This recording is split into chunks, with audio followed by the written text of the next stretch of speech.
You know that the best way to prevent the spread of coronavirus is to wash your hands. Wash your hands. Wash your hands! But why?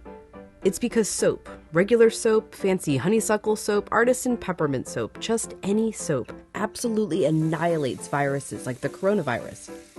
Here's how. This is what a virus, like coronavirus, looks like. It's a bit of material surrounded by a coating of proteins and fat. Viruses easily stick to places like your hands, but when you rinse your hands with just water, it rushes right over the virus. That's because that layer of fat makes the virus behave kind of like a drop of oil. You can see it happening in this demonstration. Oils are just liquid fats. What happens when you pour oil into water? It floats. It doesn't mix. But add soap, and suddenly that fatty oil dissolves into the water. That's because inside, soap has two-sided molecules.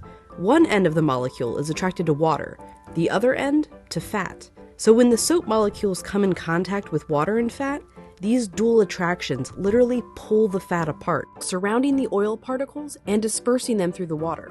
Let's go back to our coronavirus molecule with that layer of fat holding everything together.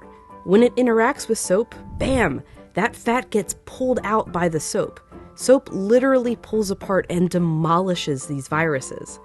And then the water rinses the harmless leftover shards of virus down the drain. But, and you know where I'm going with this, it takes time for this effect to happen. 20 seconds to be specific. To show why, we ordered this lotion that mimics viruses in their fatty layers. It glows under a UV light. If you just rinse your hands under regular water, nothing comes off.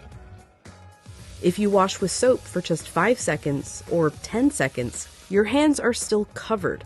The virus is still there, able to get you and others sick. But 20 full seconds, now the soap is actually destroying the virus. Hand sanitizer works too because it's mostly alcohol, and alcohol works in a somewhat similar way to soap, breaking down that fatty layer. You need a high concentration of alcohol to make that work. The CDC recommends hand sanitizers with at least 60% alcohol. But even with 60% alcohol, the CDC recommends using soap if you can. If your hands are sweaty or dirty when you use the sanitizer, that can dilute it and diminish its effectiveness. As for soap, just any old soap works. You don't need soap marketed as antibacterial even. The FDA says skip it. There's no proof it's any more effective. Just be sure to wash your hands for 20 seconds. That's happy birthday twice. Happy birthday, dear. I guess me. Or the chorus to Lizzo's Truth Hurts. Straight to my face. Or Prince. Raspberry beret. Or Eminem. Go, go, only go. Or even Dolly. Jolene, Jolene, Jolene. Just as long as it's 20 seconds. And you're using the ultimate virus annihilator, soap.